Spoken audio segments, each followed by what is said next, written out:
குரங்கு அம்மை என்பது குரங்கம்மை தீநுண்மியால் அதாவது வைரஸால் உண்டாகும் ஒரு தொற்றுநோய்.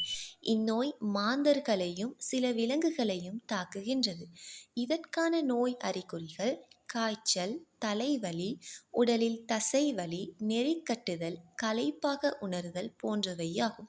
இதனைத் தொடர்ந்து கொப்புளம், தடிப்புகள் போன்றவை தோன்றலாம். இந்நோய் தொற்றிக்கொள்ள எடுத்துக்கொள்ளும் நேரம் 7 தொடக்கம் 14 நாட்கள் தொடர்பாக இருக்கலாம். அறிகுறிகள் காணப்படும் காலம் 2 தொடக்கம் 4 கிழமைகள்.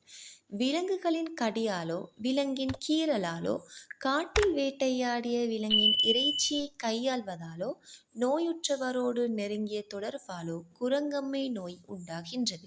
இந்த நோய்க்கான தீநுண்மி பொதுவாக எலி போன்ற கொறிணிகளிடையே சுழற்சியில் இருக்கும்.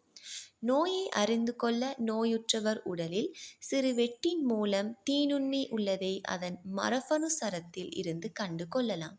குரங்கு அம்மை ஏற்படுவதை தடுக்க முக்கியமான சில வழிமுறைகளை பின்பற்ற வேண்டும். நோய் அறிகுறி உள்ளவர்களுடன் நெருங்கிய தொடர்பு கொள்வதை தவிர்த்தல், பாதுகாப்பான உடலுறவு கொள்ளுதல், உணவுப் பொருட்களை பகிராமல் இருப்பது, அவர்கள் பயன்படுத்தும் பொருட்களை பயன்படுத்தாமல் இருத்தல், உங்கள் கைகளை அடிக்கடி கழுவுதல், முக்கியமாக அறிகுறி உள்ளவர்களை சந்தித்த பின் உங்களை சுத்தம் செய்து கொள்ள வேண்டும் என்று சுத்தமான நடவடிக்கைகளை பின்பற்ற வேண்டும்.